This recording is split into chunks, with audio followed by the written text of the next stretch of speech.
Yeah. But we have to be ready to do that, right? But it's because of all the years that the American public have acquiesced. Yes. They have let the leaders do what they thought was going to be okay, but they haven't done that. And the only problem, the only thought that keeps going through my head after 16 years in government, in addition to the financial area, is that when the government leaders and the bureaucracy start feeling that, you don't have anarchy only on the part of the citizenry. You have it on the part of the government that is going to become more regulatory, putting their thumb down on the things that are happening, and we're seeing that with the local law enforcement groups. Everybody's scared, so everybody's reacting. Right. And we're in a state of civil unrest, but we have been for a long time. Right. But it's becoming so obvious now that there's no looking away from it anymore. And I completely agree with everything you're saying. Okay? And what I have found is that if you're in this room for whatever reason, whether it's the first time or the 5th time or the 10th time, you realize that there's a higher power within you that's telling you the right things to do, that's giving you a conscience. And that is your leader. That when the true conscience of God truly becomes everyone's leader, there will be an alignment. And we will follow the one source, the one order, the one thing that really wants what's best for all of us. Even though there will be suffering for some, in the highest good, if we all follow that highest consciousness, that's what's best. We have to learn how to govern ourselves in that way. We have to learn how to hold ourselves accountable to our own truth that God has instilled in us. And once we do that, we will then be an example to others. Now, there's no judgment. People are in different levels of consciousness. But if you're in this world, if you're in this room and you're in this world, you know that you can make a change in that. You know you can make a change in it. And all that God says is, make a change in yourself and make a change in what I put around you. Start there. Just be that change and bring that change to what's around you in your immediate environment. And practice it. And yes, when you start to tell people the truth in a loving way, is there going to be a little rebellion? Is there going to be a little pushback? Is there going to be a little... Well, yeah, because that level of consciousness is not going to get what it wants anymore.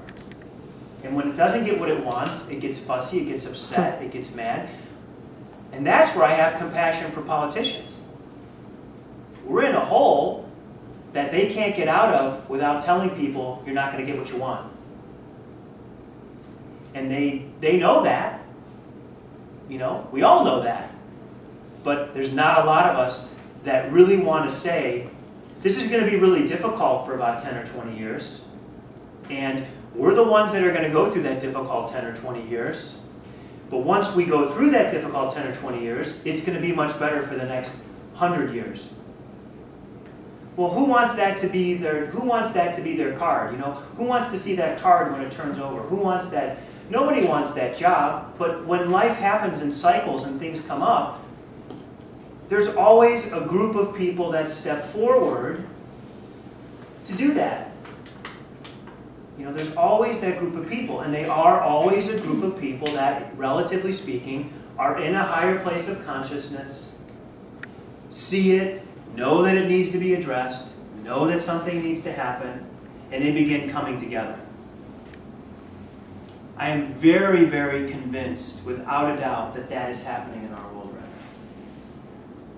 We are not alone in this draw towards this. It's happening all over the world. There are groups of higher conscious people that are coming together and coming together. And we might not be coming together physically all the time, but our intention is coming together. And our intention, because it aligns with the order of life, is exponentially stronger by numbers. I use my life as an example. Look at what one dedicated soul can do in 20 years. What I can do, everyone can do. I didn't have an effect on people over 20 years because of my hands. I had an effect on 20 years over people because of my heart. I gave myself to my heart. That's what it's about. And you can't give yourself to your heart unless you're willing to be honest. Unless you're willing to face some rejection. Unless you're willing to have somebody tell you, I'm too busy for love. And in that moment they're too busy for love or too preoccupied with getting or needing or wanting, love says, okay, I'll be here when you're not. I'm not going anywhere. I've been here from the beginning. I'll be here forever. I can wait until you're ready to make time for me. When you make time in your life to practice this practice of love and acceptance and peace and honesty, you're making time for God's work in your life. You're making time for your true purpose. Yes, we're here to raise families, and yes, we're here to take care of houses, and yes, we're here to be married, and yes, we're here to do all the things, but we're here to do what we're talking about first, and then do all those things from that place. We all want to get to God when we get to it. We can't get to anything until we get to that. Unless we want to continue to do it on our own. And I don't recommend it. I've done it both ways. One was an incredible amount of work, incredibly stressful, incredibly emotional. And the other way is incredibly uplifting and joyful and effortless. Are you all ready, to be leaders? Are you? I remember there's 2 songs, and I'll play them for you the next time, but I was telling Sarah when I was going through something, I said, I rededicated my life. I always continue to, but I rededicated my life to love. Okay, and this song that John Legend has, there's a song called, this title is, I think, You Love, and the song after that is, that great song by him, If You're Out There, okay? And the song before it is all about, you give your life to love, you give your life to being loving and honest and truthful, and you get hurt. But you come back. You come back to love. You come back to love, you dedicate your life to love, you do it, you get hurt. You fall away from love. You come back to love. At a certain point, when you're being loved and you feel rejection or indifference, you realize, wait a minute, this isn't a sign for me to leave love. This is a sign. If this is going on in the world, I need to stay loved. I need to hold that space. And then the song or two after that is, If You're Out There. And it was in that moment where I was rededicating myself that I was sending my intention, and even with my voice, I was just screaming out to everybody in this world, saying, if you're out there, come on. I know you're out there. I know you're afraid. I know you're concerned how it's going to look. I know you might look crazy. I know, I've done it. I've looked all those things. But you're going to come back to love. You're going to come back to truth. So just come back and get out there. And realize that you're needed. You're needed more as love than you are as fear. You're needed more as truth than you are as a lie.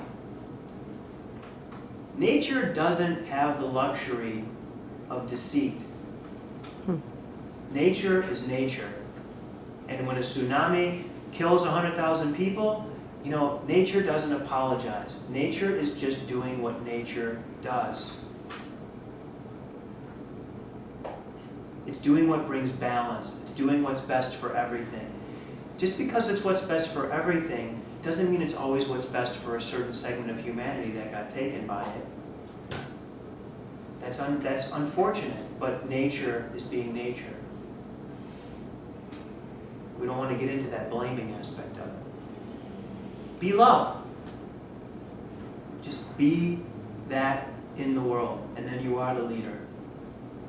Then you are supporting God in bringing that order. You're supporting God in bringing the heavens to the earth. And when you do that, things change around you. When you do that, a woman walks into a nail salon and something she just saw in a video happens. When we do this, we encourage more awareness around the supernatural that's existing every day.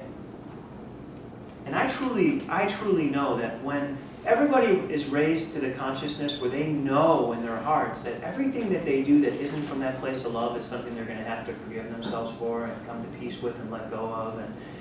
And then eventually they'll tire of that process and they'll just say, you know what, I just want to do what you want me to do. It's harder at first, but it's easier. That's true leadership. That's telling the truth. That's not giving everybody what they want, but in a loving way, telling them what they really need to know so that they can, if they're ready, align their life a little more. And in doing so, suffer some short-term loss and disappointment because someone told them something, but in the long run, you could be saving them from cancer. You could be saving them from a heart attack. You could be saving them from a drunk driving accident. You could be saving them from a divorce. You could be saving them from staying in a bad marriage. You could be saving them from a lot of things. Not with the intention of saving them, but simply just telling the truth. And knowing that, after you from the heart tell someone the truth, then you can just, then you've done it. You don't need to tell it to them 20 times. You don't need to be a pastor. You don't need to, you give them the medicine and then you just watch for a while. And then you have to be patient. Does that make sense to everybody? But practice it. Don't just walk out of here saying, God, that really makes sense. Walk out of here saying, okay, I'm going to practice it. Not, again, I don't encourage anyone, this isn't about being, evangelical in that way. Not that there's anything wrong with that. It's about when the moment comes up, just step into it. Don't force it, but yet don't avoid it. You know what, Keith? When you said, are you ready to be a leader? I was going, oh, no, not me. I'm not ready for that. But then I started thinking about it. And you know that thing, the butterfly effect? Yep. When the butterfly flaps its wings and causes a wind around the world. My friend Kathy from Florida, who I told you guys about last week, I texted her this week, and she texted me back. I said, what are you doing? She said, I'm painting my room and practicing the practice, thank you. Wow. And I went, oh my goodness, I had an effect on somebody. And it was just God coming through me. It wasn't really me having the effect. So I don't have to say, I'm going to be a leader. All I have to do is live it. Yeah, but that is being a leader. Oh. Those I are wanna be a using leader. your words from many years ago. It's not me talking, it's God talking through you. Just letting it happen. Letting it happen. And she sounded more calm and more grounded, even through a text. Sometimes you can tell those things. And she hasn't in a long time. And I'll say, hi, Kathy, she'll be watching this. Maybe she's watching it right now. And I don't even remember what I said in the conversation. That happens a lot, doesn't it? Yeah. Yeah, when you're not talking, you don't often remember what you said. Oh, is that why I don't remember? Yeah. Okay. You're okay. I can accept Never underestimate your ability to bring positive change into another person's life by giving them an honest, loving intention. Never underestimate it. Never underestimate it. Okay? Never. It's the most underestimated gift that God gives us all. Remember, I told you guys all from the very beginning, I think it was one of the first couple classes, the first organ to develop was what? the heart. The heart. Okay? We all have a heart, right? It means we all have a license to heal. If you have a heart, you have a license to heal. As long as you're healing from your heart, you have a license to do that. So when God puts a patient in front of you, okay, please start your practice. Please don't think you need to be a doctor. Keith? It's not, like, connected with what she said, it's not me being a leader, it's letting God be a leader. That's it. But what the practice asks us to do is to volunteer into that space of being that. To realize that the end of the practice is you are one within the one. You are that which you are. So you take that space as I am. That the me that is the me is that me. Over time, there becomes There isn't a dualistic reality anymore. When I speak of me, I speak of it. When I speak of it, I speak of me. There is no difference. Time? Beautiful. All right, so perfect. Okay, so ladies, at the end of every class, we do what's called the Chamber of Love. And this has been really, really powerful. So when we started this, I would have people come up and I would give my time and we would do healings. And within a few classes, it was just, we had everybody involved in it. So what we do, whatever you're comfortable with is fine. We're going to have people come in and get into the chamber, and we all stand together and we set the intention of love, and we focus our intention on helping the person heal from whatever they want healing for. But we all do it together. And what we're showing is that the power of the group is so much more powerful than any one person. And as we stand together in this practice, we're so much more powerful than any one individual. And it's the unity. So I want you to be in there tonight. I think you know that. Because this is just, you know. We don't have to talk about it, right? Right. Okay, beautiful. And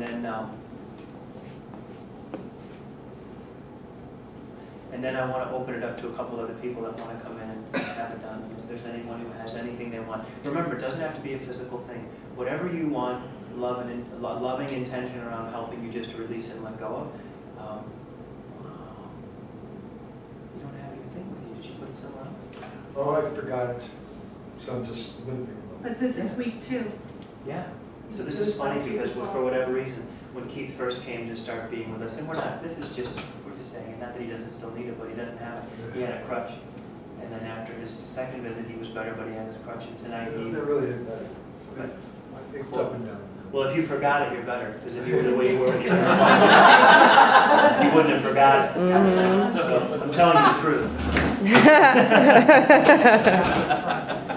I don't think that was a good one. Okay, so Patty, you're first. Unconsciously forgot his crush. Yeah. For 2 weeks in a row. Yeah. I needed to. Everybody, just come on in. I want everyone just connect. We're one big light bulb. Put your hands I'm gonna up. go over here. Everyone's a healer. Everyone's a healer. Come on. Everyone has a heart. Everyone heals. Thank you, everybody. Right, yeah.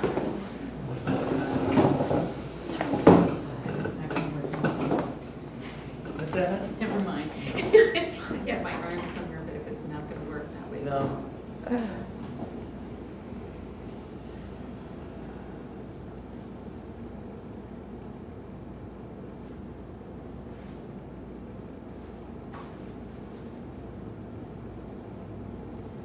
So we're going to classify the healing that she needs as the healing for the hard on yourself disease, okay?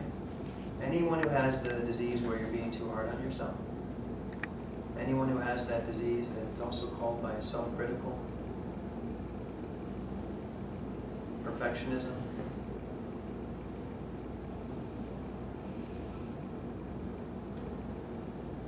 How I am can't be right because it doesn't work with everybody else and what they think.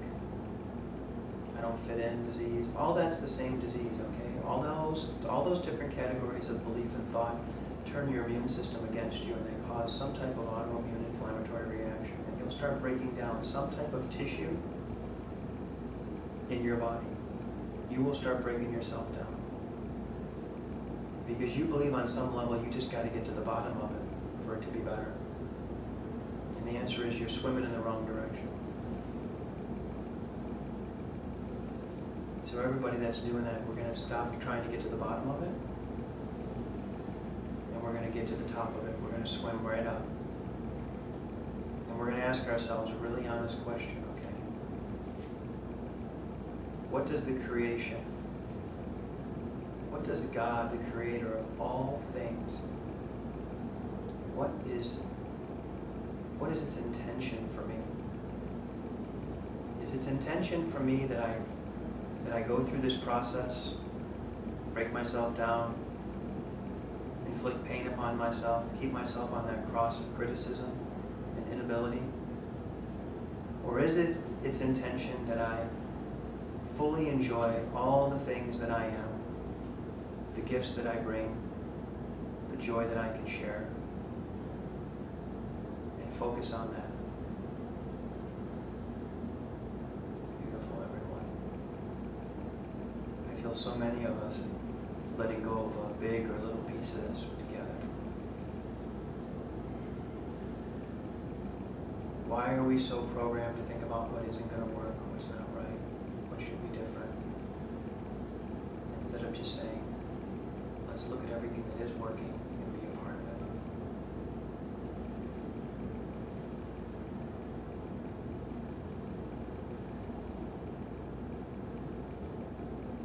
Now everybody who's ready for this, just say it with me. I'm ready to be done with those diseases. I'm ready to be done with those diseases. They do not serve me, They do not serve me, and my body tells me so. and my body tells me so. If they were good for me, If they were good for me, they would not be so painful they would not be so painful and make me feel so ill. and make me feel so ill. I know enough to know. I know enough to know. I'm done with that. I'm done with that. I'm done finding God through punishment, I'm done finding God through punishment, sin and negativity. sin and negativity. I come to God now only with love I come to God now only with love and a willingness to serve. and a willingness to serve. Be helpful. Be helpful.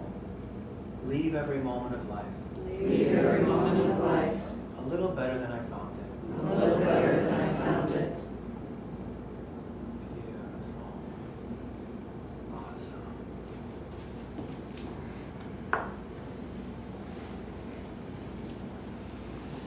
Who has something going on? Yeah. No, go ahead, say it out. What's going on? If you don't want to, you don't have to, but it's good to be good. I was involved in a very bad marriage for a long time. I had 4 kids. And I thought the right thing was holding on. And now that I've let go, it's been awful. Awfully hard on the kids and myself, and a lot of untruths spoken. And 11, 12, 15, 17-year-old kids, they feel I'm just trying really hard for them to be the best mom that I can be, and I feel like I'm letting them down. Of course, I just, I don't know. They don't see the truth. They don't see what she's done.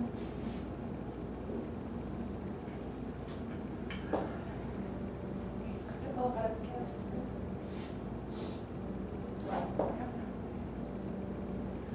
I'm talking, but no one can hear me.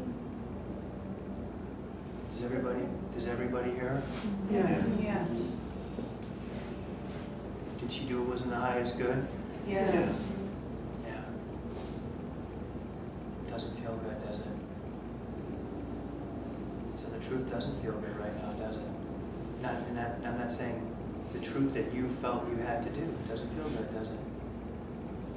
But how do you feel about yourself since you did it? The way you felt in the marriage, how do you feel about yourself now that you're no longer in that situation? I'm still conflicted. I mean, I know it was the best thing to do for the kids myself. But I keep on thinking that I'm doing something wrong. Yes. Okay, now can you tell me how long in your life have you been thinking that? How long in your life has that been your initial thought process? A long time. Thank you. So what you're really getting a divorce from is a very self-destructive thought process that always made you say, what am I doing wrong? What am I doing wrong? What am I doing wrong? What am I doing wrong? What am I doing wrong? Always tore yourself down. Very hard for you to stay in a place of what am I doing right. You could force yourself to stay in a place of what am I doing right, but as soon as you weren't focusing on it, you went into what am I doing wrong. So how often in your partnership were you enforced with what you were doing right? Okay. So you attracted the partner you had within yourself, didn't you?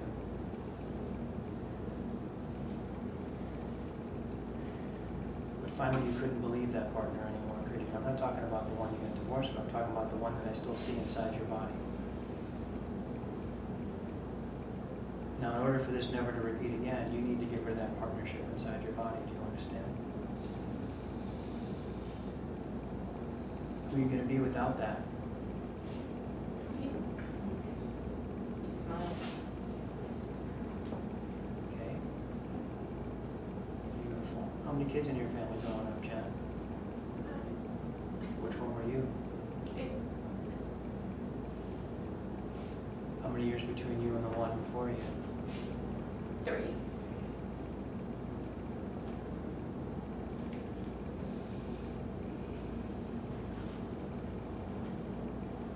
Repeat, I am not a burden.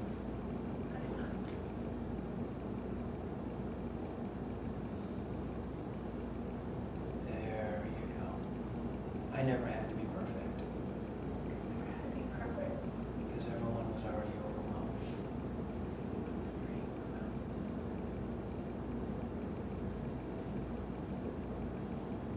I'm done taking on everyone's burdens and then feeling like a failure when I can't meet the expectations. What about me? Is not a selfish question. Wow. There's the block. You feel it? Yeah. I'm holding space in your heart. I'm not letting you walk away from this. Say it again. What about me? Is not a selfish question. When I've been completely absent from my process.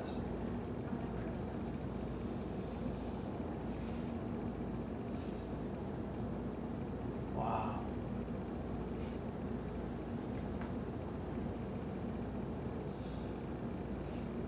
Stop identifying with any of that, you understand? Because the way I see you and how I've known you, all I see you is constantly doing everything for everybody else. I see you running your kids all over the place. I see you being involved in everything in the city. I see you always doing everything for everyone else. Okay, so I want everyone to witness me here, okay? And Ellen, you're a dear friend, right? Am I right in my description? Yeah. Okay, everybody, does that sound like a selfish person? No. Does that sound like a person who just does things for herself and doesn't think about others? No. No.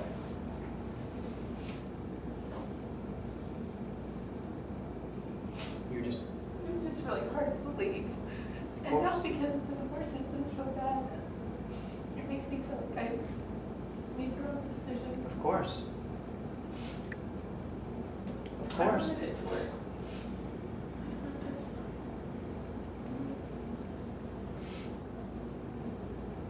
Stay in it. Let it drain. Death isn't pretty, is it? Death of a relationship is the same thing as a death, isn't it? You wanted a quick, easy death, didn't you? Something that could move on quickly and have partnership and friendship and all that stuff, right? Okay, well that doesn't sound unusual for someone who's not selfish. You want what's best for everyone. Even in the divorce, you want what's best for everyone. Are you really surprised that it's not? Come on, talk to me from your intuition. Are you really surprised that it's not going that way? No. Okay, because if you were right with how the divorce was going to go, you wouldn't be having one.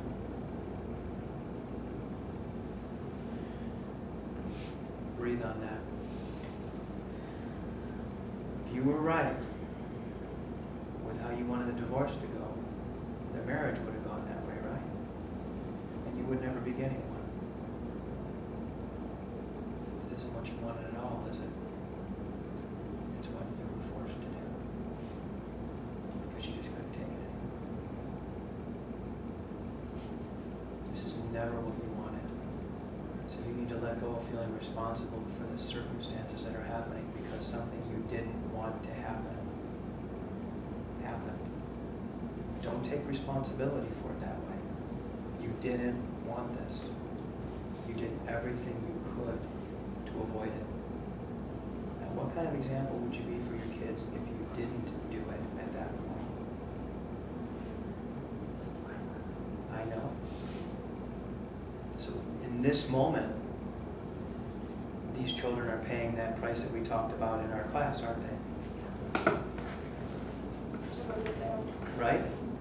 But 10 years from now, 15 years from now, when their mother's not sick and dying of something because she's stuck in a horrible relationship and she's internalizing all the stress, and 20 years from now, when she's playing with her grandkids and she's around instead of not being around, will they understand? Do you have to go through a time where you have to wait for their consciousness to be able to appreciate the truth? I know they do. I'm saying to really appreciate it. Yeah. Okay, you be strong. I don't know what that means. Yeah, you do. If you didn't know what it means, you would have done it.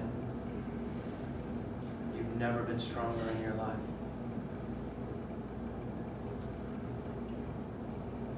You've never been more right in your life. And you've never thought of yourself more in your life. And that's why you're feeling so uncomfortable. You're not used to making yourself matter. And you're used to that equaling guilt. No, you matter. Everyone gets to matter.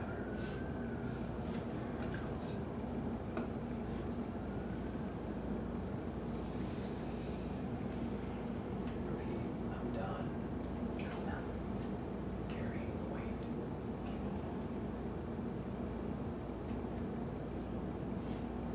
Everybody. Everybody needs to carry some weight.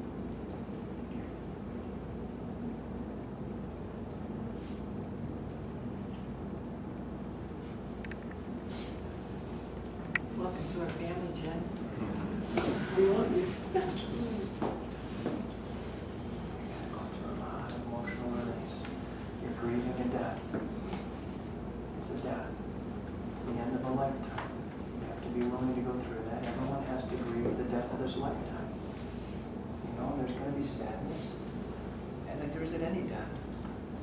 But there is life after this death, and you know that. And there'll be a better life after this death than there was before this death. It wasn't getting better, was it?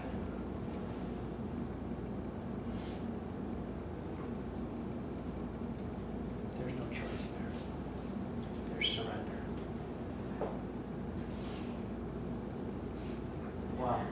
How amazing and proud is everybody of this person that just shows up and totally shows up. Yeah, that's really great. Heart open. Well done. Yes. You couldn't be any of the things you think you are Right. if you showed up and did this. Right. You are way more powerful.